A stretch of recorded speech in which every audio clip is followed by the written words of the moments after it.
These my daddies make it hurt. Hello everyone, कैसे सभी लोग? आई होप कि आप सभी लोग सेफ होंगे। Welcome back to the channel. उम्मीद करता हूं सभी लोग बहुत अच्छे हैं। ठीक है, आज के इस वीडियो के अंदर हम लोग बात करने वाले हैं इसके बारे में। आज की डेट में भी मैं जब इंस्टाग्राम के मैसेजेस पढ़ता हूं, जब भी मैं मेल्स पढ़ता हूं, एक चीज जो कि मुझे हर जगह कॉमन दिखती है। देखो, जब भी मैं कोई भी वीडियो बना रहा होता हूं तो जनरली मैं वही टॉपिक्स उठाता हूं जो कि मुझे मैक्सिमम बच्चों की प्रॉब्लम लगती है।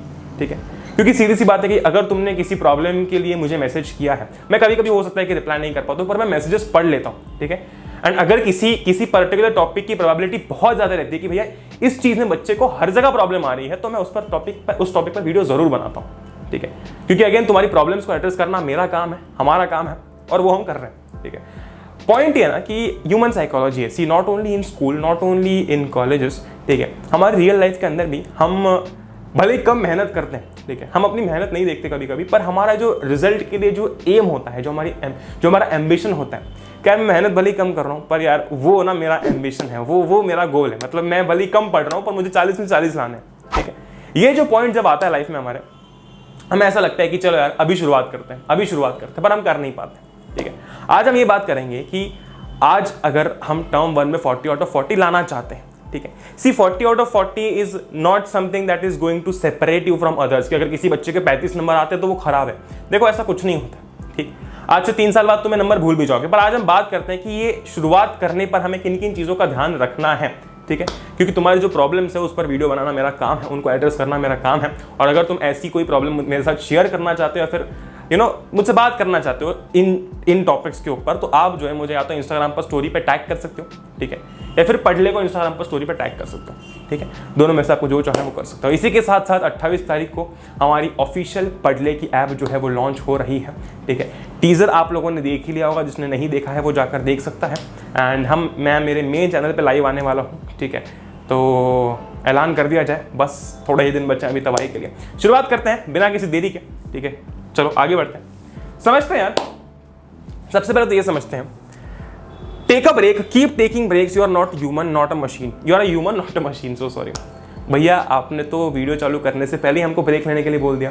देखो, मैं तुमको एक चीज़ बताता हूँ, एक बहुत कॉमन मेंटालिटी जो मैं हर जगह देखता हूँ, भैया पढ़ेंगे, भैया दिन रात पढ़ेंगे, भैया 8-8 घंटे पढ़ेंगे, भैया 10-10 घंटे पढ़ेंगे, प्लीज़ मेरे टर्म 1 में 40 में 40 ले आओ। देखो, मेरे हाथ में नहीं है, ऐसे मैसेजेस भी मैंने पढ़े हैं। ठीक है, दूसरी चीज़, you are a human being. ठीक है, ज़रूरी है तुम्हारा कि तुम ब्रेक्स लो। भाई साहब, ऐसा नहीं है कि तुम बिना ब्रेक लिए दिन भर काम करते रहोगे। मशीन नहीं हो तुम, इनफैक्ट मशीन को भी ब्रेक लगता है। ठीक है, अगर तुम कार से ए पॉइंट से बी पॉइंट पर जा रहे हो, ठीक है, किसी बड़े डिस्टेंस पर जा रहे हो, तो आपको बीच में हॉल्ट लेना पड़ता है, ब्रेक लेना पड़ता है। ठीक है, तो ये जो दिमाग है ना तुम्हारा, ये मशीन से कम नहीं है, तो इसको थोड़ी शांति दो इसको। ठीक है, अगर तुम एनालाइज करके देखो ना कि क्या हो रहा है, चलो टर्म 1 की एग्जामिनेशन ही है ना, और करना क्या है, क्या मुझे कोई जंग लड़ने जाना है? ठीक है, क्या मुझे दिन रात भागा दौड़ी करनी है? नहीं, टर्म 1 का सिलेबस करना है, बस 4-5 चैप्टर्स हर एक सब्जेक्ट के अंदर, तो वो करो। ऐसे देखो उस चीज को, पॉजिटिवली देखो। ठीक है, तब जाके तुम चीजें रियलाइज कर पाओगे कि नहीं, आसान है, मैं कर लूंगा। और जब तुम्हारे अंदर ये जो एटीट्यूड आ जाता है ना कि मैं कर लूंगा, उसके बाद तुम्हें कोई नहीं रोक सकता। ठीक है, पर वो एटीट्यूड, देखो, 2 तरीके का एटीट्यूड हो सकता है, तो मैं कर लूंगा बहुत ही पॉजिटिव मैनर में, या फिर मैं कर लूंगा बहुत ही फेक मैनर में। ये लगते हुए कि मैं नहीं कर पाऊंगा, फिर भी मैं ये बोलता हूँ कि मैं कर लूंगा। वो पॉजिटिव मैनर प्लीज डेवलप करो, तब जाके तुम कुछ अच्छी तरीके से शुरुआत कर पाओगे। अच्छा, इसी के साथ साथ बहुत सारे बच्चों का मुझे अभी क्वेश्चन आ रहा है, इसको मैं पहले एड्रेस कर देता हूँ कि भैया सैंपल पेपर कौन सा चूज करना है। मैंने ऑलरेडी वीडियो बना रखा है। ठीक है, हमने बात कर रखी है कि आप चाहो तो जो भी सैंपल पेपर जो है वो सिलेक्ट कर सकते हो, पर यहाँ पर मैंने आपसे बात की थी ओसवाल के सैंपल पेपर्स को लेकर। ठीक है, तो अगर आप चाहो तो आप ओसवाल के सैंपल पेपर्स भी खरीद सकते हो। आई गेस ऑफलाइन ऑनलाइन हर जगह अवेलेबल है, आप जाकर परचेज कर सकते हो। ठीक है, मैंने पूरी बुक ढंग से रिव्यू की थी। ठीक है, हर वो पॉइंट्स मुझे मिले उस बुक के अंदर जो कि होने चाहिए एक सैंपल पेपर के अंदर, so it can be a very good option for you. तो आप जाकर देख सकते हो, you can surely try it. बाकी आपके ऊपर डिपेंड करता है कि अगर आपने आज एक पब्लिकेशन की बुक खरीदी है, आपने ये पूरी कर ली और आप दूसरी पब्लिकेशन की खरीद रहे हो, कंप्लीटली डिपेंड्स ऑन यू। पर ये चीजें हैं। ठीक है, अब आगे बढ़ते हैं। अब किसी भी एग्जामिनेशन में, मतलब अगर मैं 10वीं की बोर्ड की बात कर रहा हूँ, 9वीं की एग्जाम की बात करता हूँ, 11वीं की बात करता हूँ, 12वीं की बात करता हूँ, किन किन चीजों का ध्यान रखना होता है? भाई 3 चीजें हैं। ठीक है, प्रिपरेशन, रिवीजन और प्रैक्टिस। ठीक है, पिछले साल हमने बात की थी पीआरपी की, प्रिपरेशन, रिवीजन और प्रेजेंटेशन। क्यों? क्योंकि पिछले साल आपको लिखना भी होता था, पर अभी टर्म 1 के लिए आपको कुछ लिखना नहीं है। तो अभी हम बात करते हैं प्रिपरेशन की, रिवीजन की और प्रैक्टिस की। ये जो 3 आपके पॉइंट्स हैं, अगर ये तीनों पॉइंट स्ट्रांग हो जाते हैं तो किसी भी एग्जाम के लिए कोई बड़ी बात नहीं है हमारे लिए बहुत अच्छा स्कोर करना। ठीक है, शुरुआत करते हैं, है ना। सबसे पहली बात let us start with preparation. ये पता नहीं एनिमेशन कहाँ से आ गया, वैसे तो बहुत भद्दा लग रहा है, पर ठीक है, कोई बात नहीं। Start with your preparation with a deadline, है ना। मतलब यार, आप आज की डेट में सोचते हो कि चलो मैं पढ़ना चालू कर दूंगा, ये तुमने पिछले महीने भी सोचा था, ये तुमने 10 दिन पहले भी सोचा था, ये तुमने 2 हफ्ते पहले भी सोचा था, ये तुमने कल भी सोचा था, ठीक है।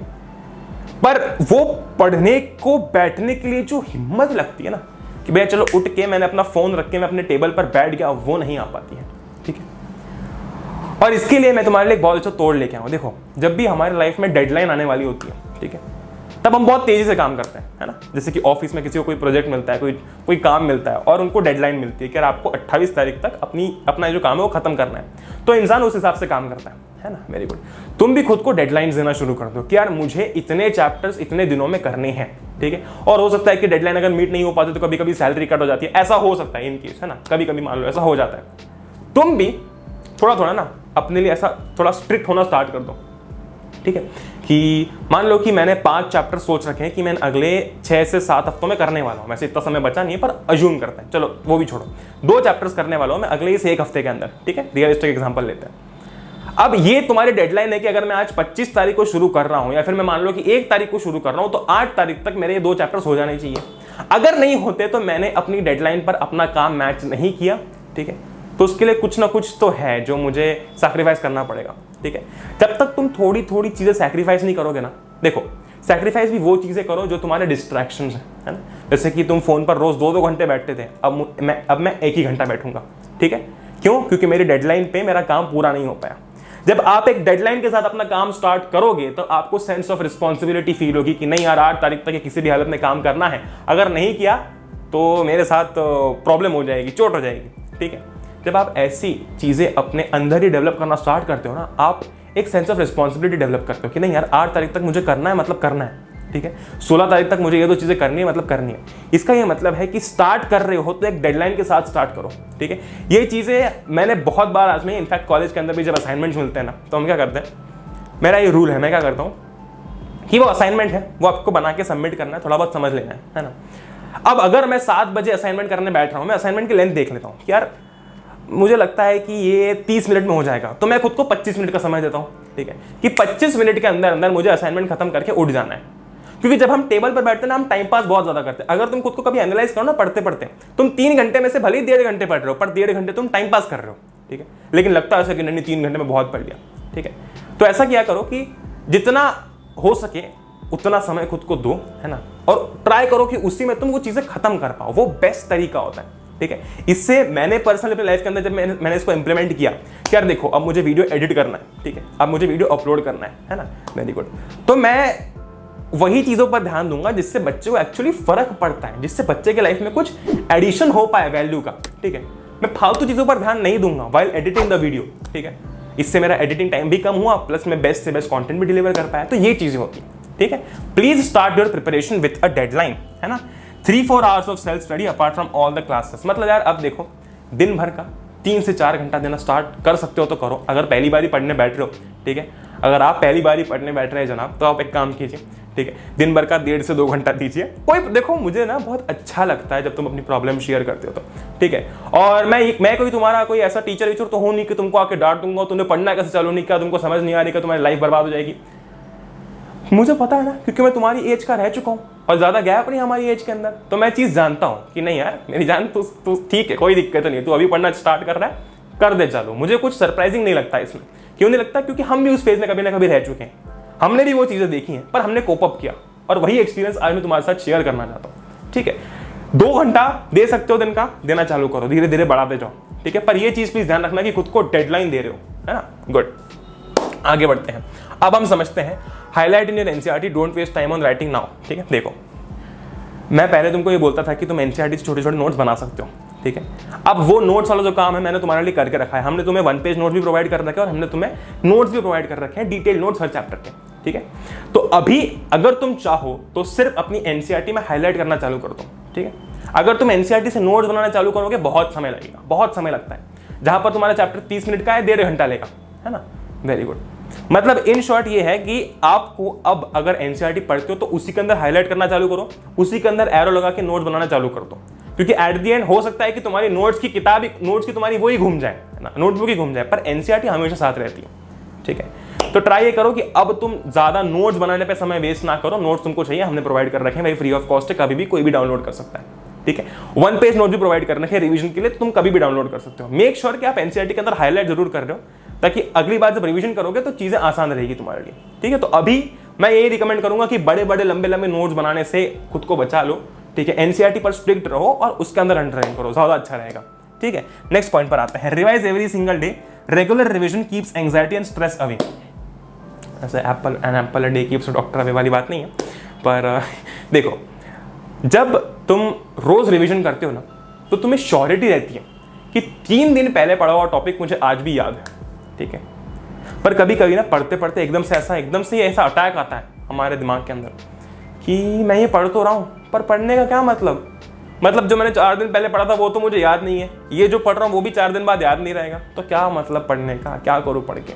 ये जो एंग्जाइटी आती है, ये जो डर आता है ना पढ़ते समय, मुझे पता है, समझ सकता हूँ। ठीक है, ये डर भगाने के लिए तुम रोज भाई 15 मिनट दो सिर्फ। ठीक है, 15 मिनट दो, रोज जो पढ़ाया जा रहा है ना, बस एक बार देख लो, अच्छा ये करवाया गया, ये करवाया गया, ये करवाया गया, मैंने ये पढ़ लिया है और ये मुझे आता है। आंख बंद करके एक बार खुद लाइन बोल दो जो भी पढ़ाया गया है तुमको, इससे श्योरिटी आती है, इससे कॉन्फिडेंस आता है। ठीक है, तो हर रोज 15 से 20 मिनट रिवीजन के लिए दो, कभी भी निकाल लो भाई, कभी भी निकाल लो। खाना खाने के बाद निकाल लो, खाना खाने के बाद वॉक करने जा रहे हो, ठीक है, तुम किताब हाथ में है तुम्हारा, अगर तो घर में वॉक कर रहे हो उस टाइम रिवीजन कर लो। ठीक है, गाने सुनते सुनते मत करना, अगर कर रहे हो तो थोड़े से सूदिंग गाने लगाना। ठीक है, पर ये ट्राई करो कि रोज रिवाइज करो, जिससे कि तुम्हारी एंग्जाइटी जाएगी, तुम्हें डर नहीं लगेगा बिल्कुल भी, और तुम्हें श्योरिटी रहेगी कि मेरा सिलेबस कंप्लीट हो रहा है। इन शॉर्ट कॉन्फिडेंस आएगा। ठीक है, आगे बढ़ते हैं, अगले पॉइंट पर आते हैं। Make a list, very important चीज। क्या इंपॉर्टेंट चीज? सी, whenever you are preparing a topic or whenever you are जितना धीरे क्यों बोल रहा हूँ मैं, whenever you are preparing something, ठीक है, there is always going to be a weak topic and a strong topic। हो सकता है तुम्हारा मैथ्स के अंदर लीनियर इक्वेशंस वीक हो सकता है तुम्हारा मैथ्स के अंदर रियल नंबर्स बहुत स्ट्रांग हो। ठीक है, अब जब आपको पता है कि आपका वीक टॉपिक लीनियर इक्वेशन है, तो आप ज्यादा ध्यान उस पर दोगे अपने उस टॉपिक को स्ट्रांग करने के लिए। ठीक है, वही जब आपको पता है कि आप रियल नंबर्स कर सकते हो, आपका स्ट्रांग टॉपिक है, आप रिलेटिवली थोड़ा सा कम समय दोगे। ठीक है, ये चीज बहुत सारे बच्चे भूल जाते हैं। बहुत सारे बच्चे क्या करते हैं कि स्ट्रॉन्ग टॉपिक को भी उतना ही प्रैक्टिस कर रहे हैं जितना वो वीक टॉपिक को कर रहे हैं। भाई वो स्ट्रॉन्ग टॉपिक तुम्हारा है, तुम कैसे ना कैसे करके वो कर लेते हो, पर वीक टॉपिक तुम नहीं कर पाते हो, तो थोड़ा उसको एक्स्ट्रा समय देना जरूरी है। ठीक है, अगर तुम किसी स्ट्रॉन्ग टॉपिक के लिए सिर्फ 1 दिन लेते हो, तो वीक टॉपिक के लिए भी 2 दिन लोगे, है ना। ये मत करना कि स्ट्रॉन्ग के लिए भी 2 दिन ले रहे हो, वीक के लिए भी 2 दिन ले रहे हो और फिर सब सेम चल रहा है। ठीक है, लाइफ में हमेशा बैलेंस होना चाहिए कि वीक टॉपिक्स पर ज्यादा ध्यान दो, है ना, वेरी गुड, और स्ट्रॉन्ग टॉपिक्स पर ध्यान दे रहे हो, अच्छी बात है। ऐसा भी मत करो कि सिर्फ वीक टॉपिक्स पर ध्यान दे रहे हो, स्ट्रॉन्ग टॉपिक्स भूल जाओगे तुम, ऐसा भी मत करना। वीक टॉपिक्स पर रिलेटिवली थोड़ा सा ज्यादा ध्यान दो, बस इतना ही मेरा कहना है। रिविजन एवरी डे 15 मिनट्स, ये मैंने जो भी तुमको बताया, every day 15 minutes, every weekend 2+ hours. ठीक है, ask yourself random questions about the chapters that you have studied, if you are unable to answer, read it again for 15 minutes. देखो, इससे तो तुमको वहीं के वहीं पता चल पाता है। देखो, आज तुमने क्या किया, आज तुमने नेशनलिज्म इन यूरोप पढ़ा। ठीक है, कल तुम मान लो कि कोई और इंग्लिश का चैप्टर कर रहे हो, चलो इंग्लिश भी छोड़ो, साइंस का चैप्टर कर रहे हो, एकदम से रैंडम लेना, साइंस पढ़ते पढ़ते खुद से पूछो कि यार नेशनलिज्म इन यूरोप में ये इवेंट जो हुआ था, इसमें कौन कौन मेन कैरेक्टर्स थे। अगर तुम्हें वो आंसर आ गया, वेरी गुड, तुम्हें कॉन्फिडेंस बिल्डअप होगा कि चलो हो गया। अगर नहीं होता तो तुम्हें ये रियलाइज हो जाएगा कि यार मैंने जो पढ़ा था, ठीक है, वो मुझे याद नहीं है, तो मुझे एक बार रिवाइज कर लेना चाहिए। ठीक है, ये एक बेस्ट टेक्निक होती है, मैंने अपनी 10th में ये चीज यूज की थी। ठीक है, और आखिरी के 10 दिनों में मेरा स्कोर, मतलब मैं जब सैंपल पेपर सॉल्व कर रहा था ना, तो मेरा स्कोर 80 में से 75 के ऊपर ही आया जा रहा था, ये टेक्निक यूज करके। ठीक है, तो प्लीज ये चीज ध्यान रखो कि आप अगर ये चीज यूज करते हो ना, बहुत अच्छा रहता है और बहुत काम आती है ये चीज। ठीक है, आप रैंडमली खुद को सवाल पूछना चालू करोगे, आपको आंसर आना चालू हो जाएंगे और आप रियलाइज करोगे कि नहीं, यहाँ पर मैं थोड़ा सा वीक हूँ, इसको कर लेते हैं, यहाँ पर मैं थोड़ा सा स्ट्रांग हूँ, इसको बाद में कर लेंगे। वेरी गुड, आगे बढ़ते हैं। अब बात करते हैं हम लोग इनिशियल लेवल प्रैक्टिस की। सी, इनिशियल लेवल प्रैक्टिस मतलब जब आप चैप्टर पढ़ रहे हो, जब आप चैप्टर पढ़ रहे हो तो आपका ये क्या है, आपका ये फर्ज बनता है कि आप एमसीक्यूज लगाओ, आप क्वेश्चन बैंक खरीदो, जैसे कि मैंने बात कर रखी है, आप कोई भी क्वेश्चन बैंक खरीद सकते हो। अगेन हमने जो रिव्यू की, हमको ओसवाल वाली अच्छी लगी तो आप ओसवाल की क्वेश्चन बैंक खरीद सकते हो। इसी के साथ साथ हमने एमसीक्यूज डाल रखे हैं वेबसाइट के ऊपर, आप वो प्रैक्टिस कर सकते हो। In short, initial level practice मतलब आप क्वेश्चन सॉल्व कर रहे हो। ठीक है, और इसके बाद में आती आपकी एग्जाम सेंट्रिक प्रैक्टिस, यानी कि ये सब होने के बाद में आप लगाओगे सैंपल पेपर्स। ठीक है, ये आपकी एग्जाम सेंट्रिक प्रैक्टिस है, यानी कि अब आपने मैक्सिमम सिलेबस कर रखा है, अब आप वो एग्जाम के पैटर्न की तैयारी कर रहे हो, अब आप वो एग्जाम के माहौल की तैयारी कर रहे हो, अब आप वो 90 मिनट के अंदर सॉल्व करने की तैयारी कर रहे हो, ठीक है। इनिशियल लेवल प्रैक्टिस में आप क्वेश्चन बैंक लगाओ, ठीक है। अगर चाहते हो तो सैंपल पेपर भी लगा सकते हो, सैंपल पेपर के सवाल भी कर सकते हो, पर सैंपल पेपर ना थोड़ा सा रिलीजियस नहीं करना, मतलब 90 मिनट लगाओ और फिर करो, वो ज्यादा अच्छा रहता है, ठीक। और एग्जाम सेंट्रिक प्रैक्टिस जो आप आखिरी में करोगे, ठीक है, वो रहेगी आपकी प्रॉपर एग्जाम सेंट्रिक, जहां पर आप सिर्फ और सिर्फ 90 मिनट में अपना पेपर सॉल्व करने पर ध्यान दे रहे हो और आपको कुछ नहीं करना, ठीक। Very good. तो ये कुछ चीजें हैं जो कि आपको ध्यान रखनी है, मेरे हिसाब से खत्म हो चुका है, ठीक है। सी, जैसे कि मैंने बताया तुमको, you are a human, you are not a machine, ठीक है। तो मेरी जान, ये चीज को समझ कि तेरी लाइफ के अंदर ये जो भी एक एग्जाम आने वाली है ना, इससे तेरा फ्यूचर डिसाइड नहीं होता ना। कॉन्फिडेंस आता है, नंबर अच्छा आते हैं, ठीक है। ये बोलना भी बहुत ही बकवास है, ये बोलना भी बहुत ही घटिया है कि भाई ठीक है ना, कुछ नहीं होने वाला, नहीं, कॉन्फिडेंस आता है, ठीक है। पर अगर नहीं भी हो पाता ना, तो ये थोड़ी होता है कि भाई तू खराबी है, तू बदनाम है, मतलब तू बेकार है, तेरे से कुछ हो नहीं पाएगा, ऐसा भी नहीं होता, ठीक है। तो ये चीज़ को ध्यान रखो, ठीक है। Always always always keep on working, ठीक है। एंड हमेशा ध्यान रखना कि जब भी तुम्हें कुछ लगता है अथर्व भैया is here and your complete Padhlet team is here, ठीक है, क्योंकि this Padhlet team is for students by students, ये चीज़ ध्यान रखना। हम आज की डेट में जो भी कर रहे हैं, फिर अगर तुम्हें पसंद भी आता है, आज हम इतना कुछ कर पा रहे हैं, ठीक है, इतने कम समय में, वो सिर्फ इसलिए है क्योंकि हमें अच्छी तरीके से पता है कि भाई प्रॉब्लम की, बच्चे की प्रॉब्लम ये नहीं कि उसको लेक्चर नहीं मिल रहे, बच्चे की प्रॉब्लम ये है कि उसको लेक्चर में वो फील नहीं आ रहा। बच्चे की प्रॉब्लम ये नहीं है कि उसको कंटेंट ढंग का स्कूल से नहीं मिल रहा है या फिर उसको ढंग से कंटेंट नहीं मिल रहा। बच्चे को प्रॉब्लम ये है कि वो जिस तरीके से समझ सकता है उसको उस हिसाब का कंटेंट नहीं मिल रहा। बच्चे की प्रॉब्लम ये थोड़ी है कि उसको बुक्स नहीं मिल रही है, बच्चे की प्रॉब्लम ये है कि उसको बेस्ट बुक्स नहीं मिल पा रही है, ठीक है। ये सारे पॉइंट्स मैं जानता हूं, पूरी टीम जानती है, हर मेरी एज का बच्चा जानता है, क्योंकि वो तुम्हारी एज से गुजर चुका है ना। वो अगर आज मैं तुम्हारी जगह पर होता ना और आज मेरे लिए कोई अथर्व भैया होता, तो मैं भाई हमेशा ये चीज ध्यान रखना कि यार नहीं यार, आज कोई ना कोई है। वैसे तुम्हें ध्यान रखना कि अथर्व भैया is there, your complete Padhlet team is here for you and we will always be there for you, ठीक है। तो बस आई होप कि आप सब लोग सेफ होंगे। मैंने आपको बुक्स भी रिकमेंड कर दी है, जैसे कि आपने सुनी रखा है, मैंने बहुत बार इस बारे में बात कर रखा है कि यार अगर क्वेश्चन बैंक और सैंपल पेपर लेना है तो आप बिल्कुल से ले सकते हो। Question bank initial level practice and sample paper आपकी इसके टाइम एग्जाम सेंट्रिक। जैसे कि मैंने बताया, Oswaal is a very good option, you can choose it, बाकी आपके ऊपर डिपेंड करता है, ठीक है। तो with that being said, I hope all of you are doing great. जय हिंद, वंदे मातरम, एंजॉय करो। ऐप आनी वाली है, we'll meet in the next one, till then good bye.